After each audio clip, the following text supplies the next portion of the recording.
बनो राजयोगी मेरे प्यारो, बनो राजयोगी, राजयोगी बनो राजयोगी मेरे प्यारो, बनो राजयोगी, राजयोगी बनो राजयोगी।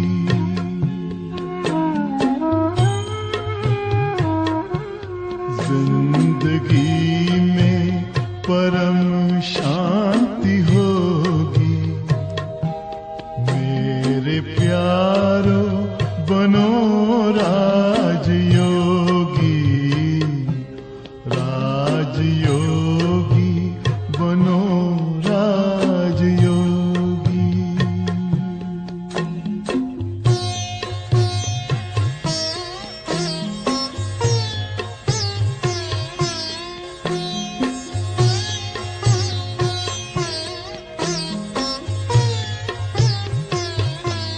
मन का दर्पण दमकने लगेगा, आत्मचिंतन चमकने लगेगा।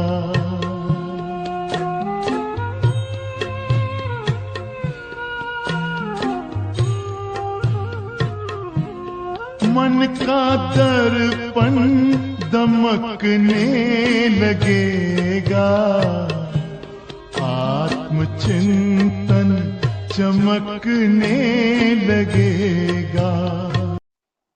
ओम शांति। आज की मुरली है 22 अगस्त 2025 की।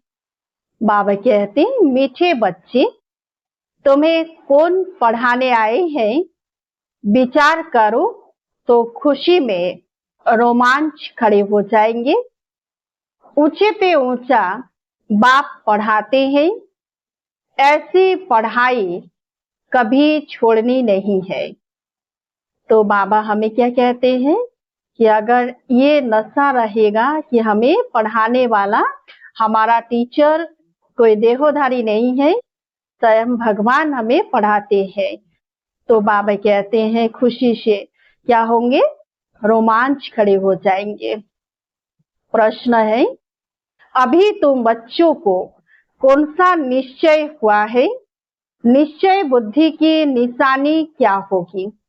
उत्तर है, तुम्हें निश्चय हुआ हम अभी ऐसी पढ़ाई पढ़ रहे हैं जिससे डबल सिरताज राजाओं का राजा बनेंगे। स्वयं भगवान पढ़ाकर हमें विश्व का मालिक बना रहे हैं।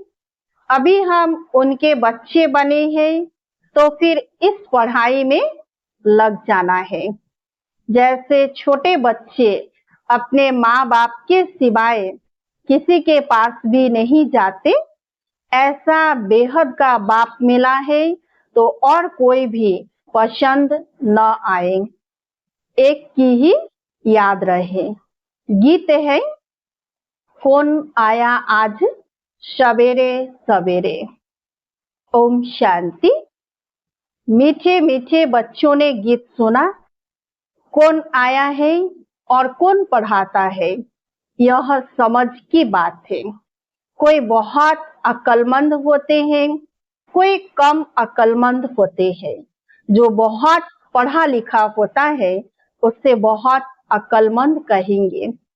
शास्त्र आदि जो भी पढ़े लिखे होते हैं उनका मान होता है, कम पढ़े हुए को कम मान मिलता है। अब गीत का अक्षर सुना, कौन आया पढ़ाने। टीचर आते हैं ना, स्कूल में पढ़ने वाले जानते हैं टीचर आया। यहाँ कौन आया, एकदम रोमांच खड़े हो जाने चाहिए। तो बाबा क्या कहते हैं कि हमारा टीचर स्वयं शिव बाबा है, हर रोज हमें पढ़ाने के लिए सुबह सुबह आते हैं। ऊंचते ऊंच बाप फिर से पढ़ाने आए हैं। समझने की बात है ना, तकदीर की भी बात है पढ़ाने वाला कौन है? भगवान। यह आकर पढ़ाते हैं। विवेक कहता है भल कोई कितने भी बड़े से बड़ी पढ़ाई पढ़ता हो, फट से वह पढ़ाई छोड़कर आए भगवान से पढ़ें। लौकिक में वो पढ़ाई, बाबा कहते हैं कोई कितना भी ऊंचा पढ़ाई पढ़ते हैं, लेकिन ये पढ़ाई सबसे ऊंचा है, क्योंकि इस पढ़ाई से हम क्या बनेंगे? देवी देवता बनेंगे। एक सेकंड में सब कुछ छोड़ बाप के पास पढ़ने आए। बाबा ने समझाया है अभी तुम पुरुषोत्तम संगम युगी बने हो। उत्तम से उत्तम पुरुष है यह कौन? लक्ष्मी और नारायण। दुनिया में किसी को भी पता नहीं है कि किस एजुकेशन से इन्होंने यह पद पाया है ना। बाबा कहते हैं किसी को पता नहीं है कौन सी पढ़ाई है जो इतना पद ऊंचा इनको मिला है। तुम पढ़ते हो यह पद पाने के लिए। कौन पढ़ाते हैं? भगवान। तो और सब पढ़ाइयां छोड़ इस पढ़ाई में लग जाना चाहिए, क्योंकि बाप आते ही है। कब आते हैं? कल्प के बाद। सिर्फ इस संगम पर आकर के हम बच्चों से मिलन मनाते हैं, हमें पढ़ाते हैं, हमें लायक बनाते हैं। तो बाप कहते हैं मैं हर 5000 वर्ष के बाद आता हूँ, और आकर के हमें सम्मुख पढ़ाते हैं। वंडर है ना। कहते भी है भगवान हमको पढ़ाते हैं यह पद प्राप्त कराने, फिर भी पढ़ते नहीं। तो बाप कहेंगे ना यह सयाना नहीं है। बाप की पढ़ाई पर पूरा ध्यान नहीं देते हैं, बाप को भूल जाते हैं। तुम कहते हो कि बाबा हम भूल जाते हैं, टीचर को भी भूल जाते हैं। यह है माया के तूफान। तो माया क्या करती है? हमें बाप को भी भुला देते हैं, टीचर को भी भुला देते हैं। परंतु पढ़ाई तो पढ़नी चाहिए ना। विवेक कहता है भगवान पढ़ाते हैं तो उस पढ़ाई में एकदम लग जाना चाहिए। छोटे बच्चों को ही पढ़ना होता है। आत्मा तो सबकी है, बाकी शरीर छोटा बड़ा होता है। आत्मा कहती है मैं आपका छोटा बच्चा बना हूँ। अच्छा मेरे बने हो तो अब पढ़ो। दूध पाक तो नहीं हो। बाबा कहते एकदम छोटे बच्चे तो नहीं हो। पढ़ाई फर्स्ट, इसमें बहुत अटेंशन देना है। स्टूडेंट फिर आते हैं यहाँ सुप्रीम टीचर के पास। वह पढ़ाने वाले टीचर्स भी मुकर्रर हैं, तो भी सुप्रीम टीचर तो है ना। 7 रोज भट्टी भी गायब भी है। बाप कहते हैं पवित्र रहो और मुझे याद करो। देवी गुण धारण किए तो तुम यह बन जाएंगे। बेहद के बाप को याद करना पड़े। छोटे बच्चे को माँ बाप के सिवाय दूसरा कोई उठाते हैं तो उनके पास जाते नहीं। तुम भी बेहद के बाप के बने हो और कोई को देखना पसंद भी नहीं आएगा, फिर कोई भी हो।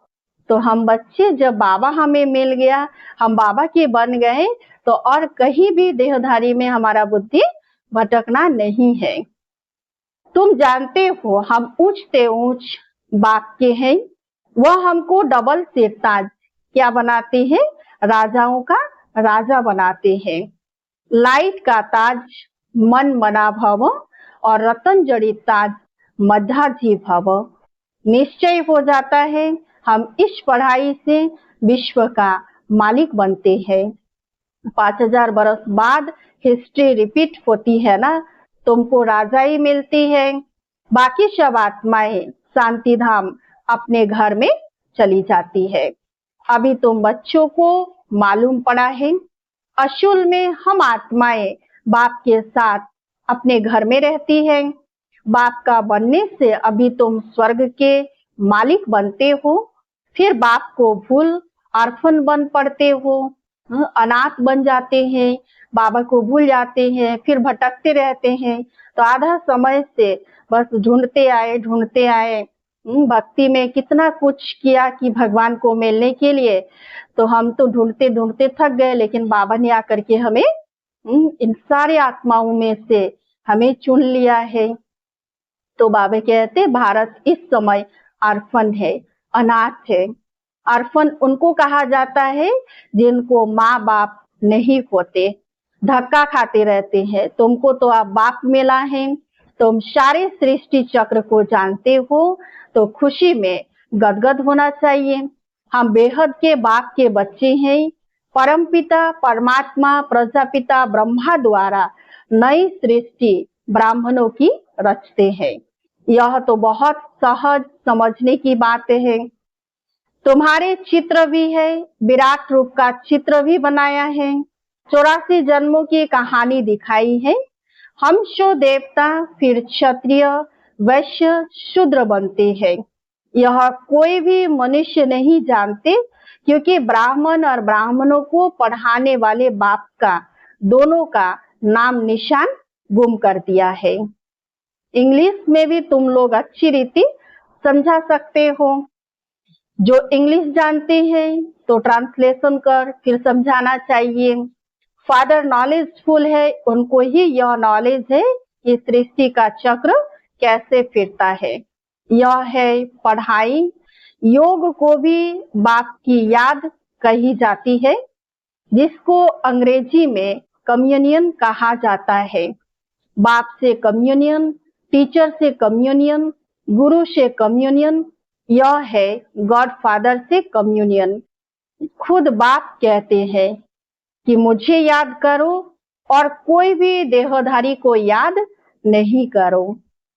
मनुष्य गुरु आदि करते हैं, शास्त्र पढ़ते हैं, तो एम ऑब्जेक्ट कुछ भी नहीं, सदगति तो होती नहीं। बाप तो कहते हैं हम आए हैं, किस लिए आए हैं? सबको वापिस घर ले जाने के लिए। अभी तुमको बाप के साथ बुद्धि का योग रखना है, तो तुम वहां जाए पहुंचेंगे। अच्छी रीति याद करने से विश्व के मालिक बनेंगे। यह लक्ष्मी नारायण पैराडाइज के मालिक थे ना, यह कौन समझाने वाला है? बाप को कहा जाता है नॉलेजफुल। मनुष्य फिर कह देते अंतर्यामी, तो वास्तव में अंतर्यामी का अर्थ अक्षर है ही नहीं। अंदर रहने वाली, निवास करने वाली तो आत्मा है। आत्मा जो काम करती है वह तो सब जानते हैं। सब मनुष्य अंतर्यामी है, आत्मा ही सीखती है। बाप तुम बच्चों को आत्म अभिमानी बनाते हैं। तुम आत्मा हो, कहाँ की रहने वाली? मूल वतन परम धाम की। तुम आत्मा कितनी छोटी हो, अनेक बार तुम आई हो पार्ट बजाने। बाप कहते हैं मैं बिंदी हूँ, मेरी पूजा तो कर नहीं सकते। क्यों करेंगे? दरकार ही नहीं। मैं तुम आत्माओं को पढ़ाने आता हूँ, तुमको ही राजाई देता हूँ। फिर रावण राज्य में चले जाते हो तो मुझे ही भूल जाते हो। तो बाबा ने हमें हर प्रकार से संपन्न करके भेजा। फिर जब अपने राजाई में जाते हैं, सतयुगी दुनिया में जाते हैं, तो हम बच्चे बाबा को ही भूल जाते हैं। इसीलिए बाबा कहते बच्चे देखो, तुम वहां जब जाते हो तो फिर मेरे को भूल जाते हो। पहले पहले आत्मा आती है पार्ट बजाने। मनुष्य कहते हैं 84 लाख जन्म लेते हैं, परंतु बाप कहते हैं मैक्सिमम जन्म है कितना? 84 जन्म। फॉरेन में जाकर यह बातें सुनाएंगे तो उनको कहेंगे यह नॉलेज तो हमको यहाँ बैठ पढ़ाओ। तुमको वहां 1000 रुपया मिलते हैं, हम आपको 10-20 हजार देंगे, हमको भी नॉलेज सुनाओ। गॉड फादर हम आत्माओं को पढ़ाते हैं। आत्मा ही जज आदि बनती है, बाकी मनुष्य तो सब है देह अभिमानी। कोई को भी ज्ञान नहीं है। बल बड़े बड़े फिलोसोफर आदि बहुत है, परंतु यह नॉलेज किसी को भी नहीं है। गॉड फादर निराकार पढ़ाने आते हैं, हम उनसे पढ़ते हैं। यह बातें सुनकर चकित हो जाएंगे कि भगवान आकर के हमें ऐसा नॉलेज दे रहे हैं। तो बाबा कहते हैं कि सब सुन करके आश्चर्यचकित हो जाएंगे। क्यों? क्योंकि ये ज्ञान किसी के पास नहीं है बाबा के सिवाय। यह बातें तो कभी सुनी पढ़ी नहीं। एक बाप को ही कहते हो लिबरेटर, गाइड, जबकि वही लिबरेटर है, तो फिर क्राइस्ट को क्यों याद करते हो? यह बातें अच्छी रीति समझाओ तो वह चकित हो जाएंगे, कहेंगे हम यह सुने तो सही, पैराडाइज की स्थापना हो रही है, उसके लिए यह महाभारत लड़ाई भी है। बाप कहते हैं मैं तुमको राजाओं का राजा, डबल सिरताज बनाता हूँ। प्यूरिटी, पीस, प्रॉस्पेरिटी सब थी। विचार करो कितने वर्ष हुए। क्राइस्ट से 3000 वर्ष पहले इन्हों का राज्य था ना, किनका? देवी देवताओं का। कहेंगे यह तो स्पिरिचुअल नॉलेज है, यह तो डायरेक्ट उन सुप्रीम फादर का बच्चा है, उनसे राजयोग सीख रहा है। वर्ल्ड की हिस्ट्री, ज्योग्राफी कैसे रिपीट होती है, यह सारी नॉलेज है। हमारी आत्मा में 84 जन्मों का पार्ट भरा हुआ है। इस योग की ताकत से आत्मा शतोप्रधान बन गोल्डन एज में चली जाएगी। फिर उनके लिए राज्य चाहिए, पुरानी दुनिया का विनाश भी चाहिए। सो सामने खड़ा है, फिर एक धर्म का राज्य होगा। यह पाप आत्माओं की दुनिया है ना, अभी तुम पावन बन रहे हो। बोलो इस याद के बल से हम पवित्र बनते हैं और सबका विनाश हो जाएगा। नेचुरल कैलेमिटीज भी आने वाली है, हमारा रियलाइज किया हुआ है और दिव्य दृष्टि से देखा हुआ है। यह सब खलास होना है। बाप आए हैं द्वितीय वर्ल्ड स्थापन करने। सुनकर कहेंगे ओहो यह तो गॉड फादर के बच्चे हैं। तुम बच्चे जानते हो यह लड़ाई लगेगी, नेचुरल कैलेमिटीज होगी, क्या हाल होगा। यह बड़े बड़े मकान आदि सब गिरने लग पड़ेंगे। तुम जानते हो यह बॉम्ब्स आदि 5000 वर्ष पहले भी बनाए थे अपने ही विनाश के लिए। तो बाबा कहते हैं कि अभी भी बॉम्ब्स तैयार है। तो बाबा कहते हैं कि भूकंप आएंगे, आ भी रहे हैं, हो भी रहा है। इतना ऊंचा ऊंचा मंजिल सब गिरता जा रहा है। तो बाबा कहते हैं कि बड़े बड़े मकान सब ताश के पत्ते जैसा गिर के खलास हो जाएंगे। और बॉम्ब्स भी बना के रखे हैं, वो तो रखने के लिए नहीं, तो सारा दुनिया ही क्या है, खलास हो जाएंगे। योग बल क्या चीज है जिससे तुम विश्व पर विजय पाते हो और कोई थोड़े ही जानते? बोलो साइंस तुम्हारा ही विनाश करती है। हमारा बाप के साथ योग है, तो उस साइलेंस के बल से हम विश्व पर जीत पाकर शतोप्रधान बन रहे जाते हैं। बाप ही पतित पावन है, पावन दुनिया जरूर स्थापन करके ही छोड़ेंगे। ड्रामा अनुसार नूंद है, बॉम्ब्स जो बनाए हैं तो रख देंगे क्या? शोकेस में सजा के रखने के लिए तो नहीं। तो इसीलिए बाबा कहते हैं कि ऐसे ऐसे समझाएंगे तो समझेंगे यह तो कोई ऑथोरिटी है, इनमें गॉड ने आकर प्रवेश किया है, यह भी ड्रामा में नूंद है। ऐसी ऐसी बातें बताते रहेंगे तो वह भी खुश होंगे। आत्मा में कैसे पार्ट है, यह भी अनादि बना बनाया सब ड्रामा है। फिर अपने समय पर क्राइस्ट आकर तुम्हारा धर्म स्थापन करेंगे। ऐसी अथॉरिटी से बोलेंगे तो वह समझेंगे। बाप सब बच्चों को बैठ समझाते हैं, तो इस पढ़ाई में बच्चों को लग जाना चाहिए। बाप, टीचर, गुरु तीनों एक ही है। वह कैसे नॉलेज देते हैं यह भी तुम समझते हो। सबको पवित्र बनाकर ले जाते हैं। डीटी डिनाइस्टी थी तो पवित्र थे, गॉड गॉडेस थे। बात करने का बड़ा होशियार हो, स्पीड भी अच्छी हो। बोलो बाकी सब आत्माएं स्वीट होम में रहती है, बाप ही ले जाते हैं। सर्व का सदगति दाता वह बाप है, उनका बर्थ प्लेस है भारत, यह कितना बड़ा तीर्थ हो गया। तो भारत भगवान का अवतरण भूमि है, देव भूमि है। भारत जैसा महान और कोई देश नहीं है। तुम जानते हो सबको तमोप्रधान बनना ही है, पुनर्जन्म सबको लेना है, वापिस कोई भी जा नहीं सकते। ऐसी ऐसी बातें समझाने से बहुत वंडर खाएंगे। बाबा तो कहते हैं जोड़ी हो तो बहुत अच्छा समझा सकते हैं। भारत में पहले पवित्रता थी, फिर अपवित्र कैसे होते हैं यह भी बता सकते हैं। पूज्य ही पुजारी बन जाते हैं, इम्प्योर बनने से फिर अपनी ही पूजा करने लगते हैं। राजाओं के घर में भी इन देवताओं के चित्र रहते हैं।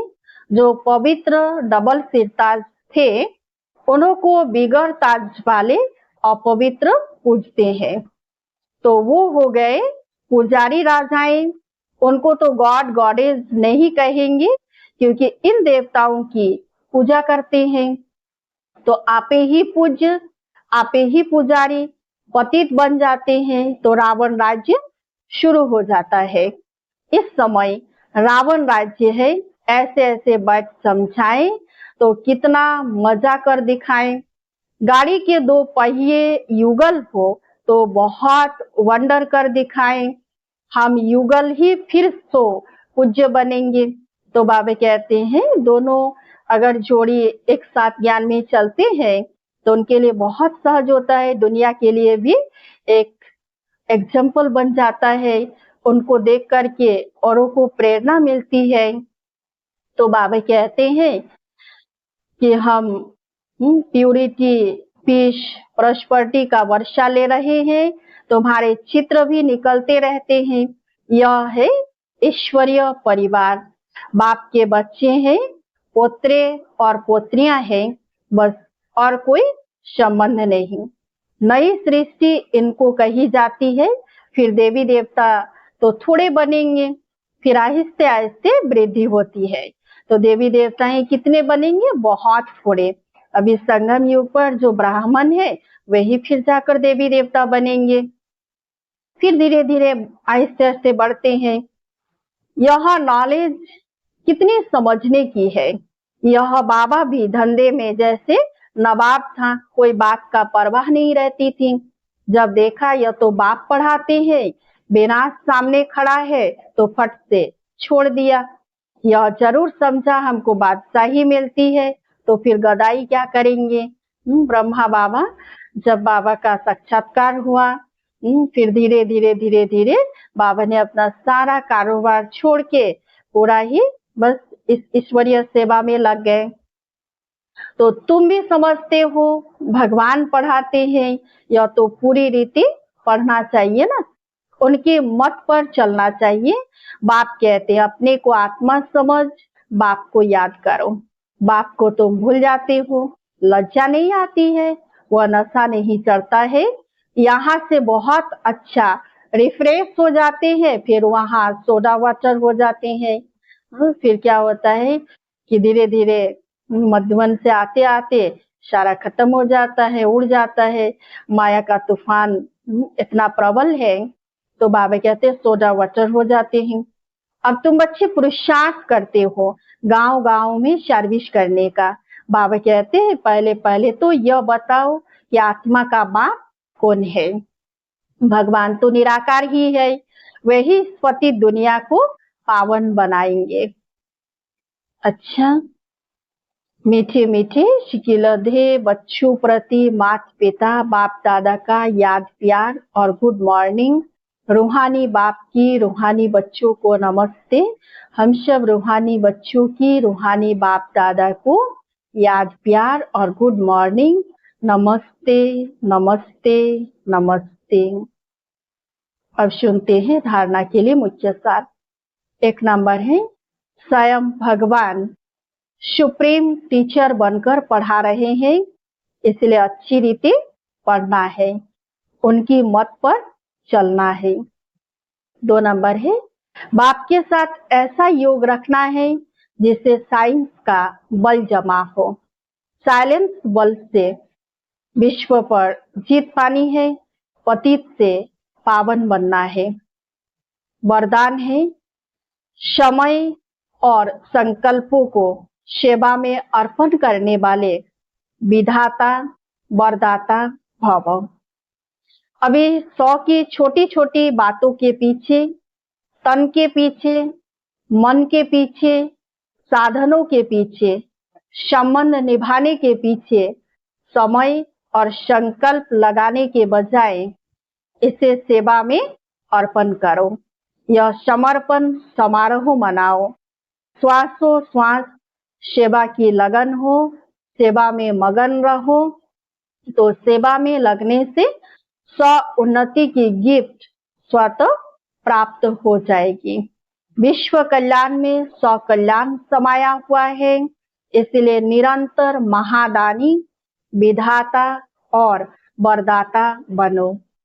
स्लोगन है अपनी इच्छाओं को कम कर दो तो समस्याएं कम हो जाएगी। अपनी इच्छाओं को कम कर दो तो समस्याएं कम हो जाएंगी। इसीलिए कहा जाता है ना, इच्छाएं मनुष्य को अच्छा बनने नहीं देता है, क्योंकि आज दुख का कारण तो यही है ना कि आज मनुष्यों की इच्छाएं जब हद पार हो जाती है और वो जब पूरा नहीं होता है तो फिर टेंशन में आ जाते हैं, डिप्रेशन का शिकार बन जाते हैं। तो इसीलिए अपनी इच्छाओं को हमें सीमित में रखना है। शब्द इशारे हैं, सहज योगी बनना है तो परमात्मा प्यार के अनुभवी बनो। जैसे लौकिक रीति से कोई किसके स्नेह में लवलीन होता है तो चेहरे से, नयनों से, वाणी से अनुभव होता है कि यह लवलीन है, आशिक है। ऐसे जिस समय स्टेज पर आते हो तो जितना अपने अंदर बाप का स्नेह इमर्ज होगा उतना स्नेह का बाण औरों को भी स्नेह में घायल कर देगा। अच्छा, ओम शांति। पथ पर जरा चल के देखो, सारा जीवन महकने लगेगा। सारी काया हो, सारी काया बनेगी निरोगी। मेरे प्यार बनो राजयोगी, राजयोगी बनो राजयोगी।